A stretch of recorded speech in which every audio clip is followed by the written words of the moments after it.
Hello दोस्तों, my first blog में आपका स्वागत है। आप लोग इस कहानी को पूरा सुनने, उसके बाद आप लोग बताइएगा कि इसमें आप लोगों को सीखने को क्या मिला।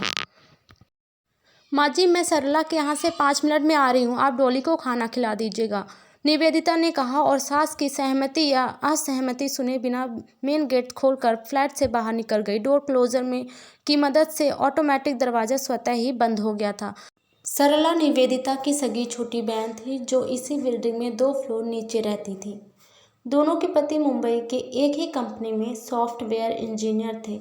नौकरी के सिलसिले में दोनों का रोज़ का मिलना होता था। साथ काम करते करते उनमें दोस्ती हो गई थी और सजातीय होने के कारण घनिष्ठता इतनी बढ़ी कि निवेदिता के पति विकास ने गौरव के साथ सरला की शादी करवा दी थी और दोस्त को साढ़ू बना लिया था।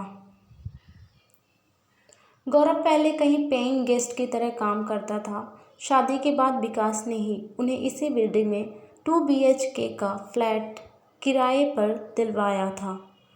निवेदिता और सरला भी वर्किंग वूमेन थी। दोनों बहनें अलग अलग स्कूल में शिक्षिका थीं। विकास का फ्लैट 3 BH का था जिसे विकास ने खरीद लिया था। सुमित्रा देवी सहज भाव से 3 साल की पोती डॉली को चम्मच से दाल चावल खिला रही थी और डॉली निवेदिता के मोबाइल पर कोई गेम खेल रही थी। एकाएक मिर्ची का बीज मुंह में आने के कारण डॉली मछली और उसके हाथ से मोबाइल छूटकर गिरा। सुमित्रा देवी मोबाइल को बड़ी मुश्किल से लपक पाई। कई बार हाथ से छूटते छूटते बचा। इसी क्रम में बार बार स्क्रीन पर उंगलियों के स्पर्श के कारण मोबाइल का ऑटोमेटेड रिकॉर्डेड कॉल का प्ले सिस्टम ऑन हो गया। वातावरण में पिछला रिकॉर्डेड कॉल पूरी स्वतंत्रता के साथ गूंज रहा था। वार्तालाप निवेदिता और सरला के बीच का था। सरला: दीदी good morning. Nivedita: very good morning. Sarla: strips से चेक कर ली हो? पॉजिटिव है। Nivedita: nice, congratulation. सरला: मजाक मत करो, यह सुबह से ही सोच सोच कर हालत खराब है कि कैसे क्या होगा। निवेदिता: अरे बन्नू, ये सभी औरतों के साथ होता है, औरतों को माँ बनना ही पड़ता है। मैं भी बनी कि नहीं? गौरव को बताया? सरला: हाँ। निवेदिता: क्या बोला वो? सरला: वो बहुत खुश हुआ। मुझे तो इतनी ज़ोर से आलिंगन में चिंता की मेरी हड्डियाँ कड़कड़ा गई। निवेदिता: फिर प्रॉब्लम क्या है? सरला: एक हो तो बताऊँ, स्कूल भी जाना है, घर के काम करने हैं, कैसे मैनेज होगा? निवेदिता: ससुराल से किसी को बुलवा लो, ननद या सास को। सरला: दीदी, हर कोई तुम्हारी तरह खुशकिस्मत नहीं होता। तुम्हारा क्या है, मेड जैसी सास मिल गई है, 2 रोटियां खाती है, बदले में बच्चे को भी संभालती है और घर का पूरा काम भी देखती है। तुम उसे सैलरी क्या दोगी? वही तुम लोगों को जब जब पैसे देती है।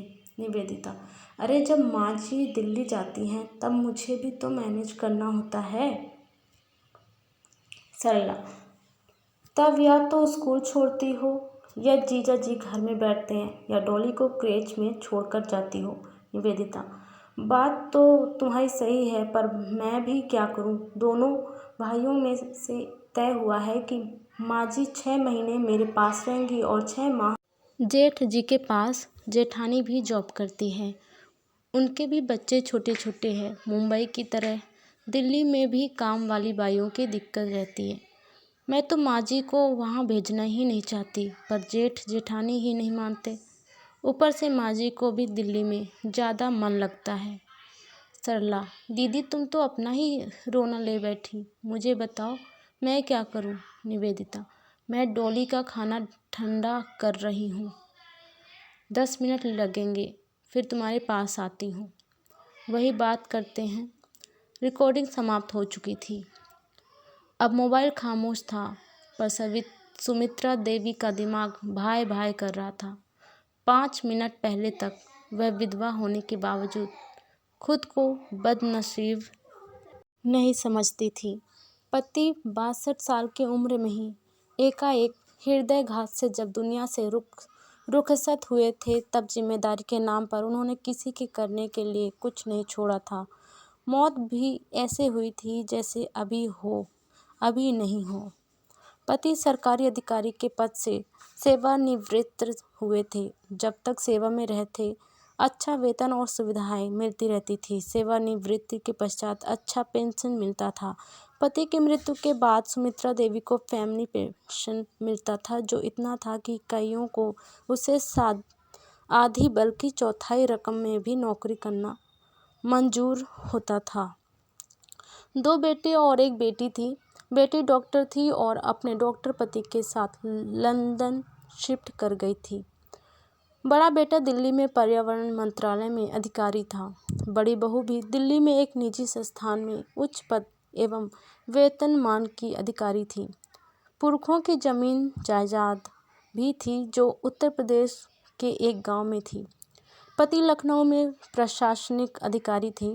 सेवानिवृत्ति के बाद पति सिर्फ 2 साल तक जीवित रहे थे। लखनऊ में ही एक पोश कॉलोनी में उनका 2 मंजिला आलीशान मकान था। बड़े बेटे ने ऑफर दिया था कि पापा, रिटायरमेंट के बाद अब आपका लखनऊ में रहना जरूरी नहीं है, अब आप मेरे साथ दिल्ली में रहिए। तो छोटे बेटे ने जिद की थी कि नहीं माँ, पापा अब मेरे साथ मुंबई में रहेंगे। कितना अच्छा लगा था उस दिन, पर पति समझाते हुए बोले थे, जब तक हमारी जोड़ी सलामत है हमें यहीं रहने दो। यहाँ का हर चीज़ अपना सा लगता है। हर लोग अपने लगते हैं। अजनबी शहर में अजनबी लोगों के बीच अटपटा सा लगेगा हमें। दोनों में से कोई भी एक ऑफ हो गया तो चाहे हंस के रखो या रुलाकर, हमें तुम्हारे साथ ही रहना पड़ेगा। जो जिंदा रहेगा उसे 6 महीने एक भाई रखना और 6 माह दूसरा भाई रख लेना। पति समझदार व्यक्ति थे। गहरी से गहरी बात भी बड़ी सहजता से कह देते थे। एक बार उन्होंने हंसकर कहा था कि मैं तुम्हें विधवा बनाकर चला जाऊंगा। तब वह विरोध स्वरूप बोली थी कि लोग औरतों को अखंड सौभाग्यवती होने का आशीर्वाद देते हैं और आप मुझे। मैं मेरे लालच से बोल रहा हूँ सुमित्रा। विधवा की घरेलू उपयोगिता होती है, घरेलू कामों में मदद कर देती है, पोते पोतियों को संभालती है। स्त्री होने के कारण नए संगिंग सहनशीलता भी होती है। वही विदुर घर वालों पर भार हो जाता है। घरेलू काम से मदद क्या करेगा, घर वालों को उसके खाने पीने का, कपड़े लत्ते का, सोने ओढ़ने का ख्याल रखना पड़ता है। सास बहू के काम का बोझ कम करती है, जबकि ससुर बहू का काम बढ़ा देता है। पति को याद कर सुमित्रा देवी की पलकें भीग गई। दा दी लो रही हो नन्ही डोली तुतलाई।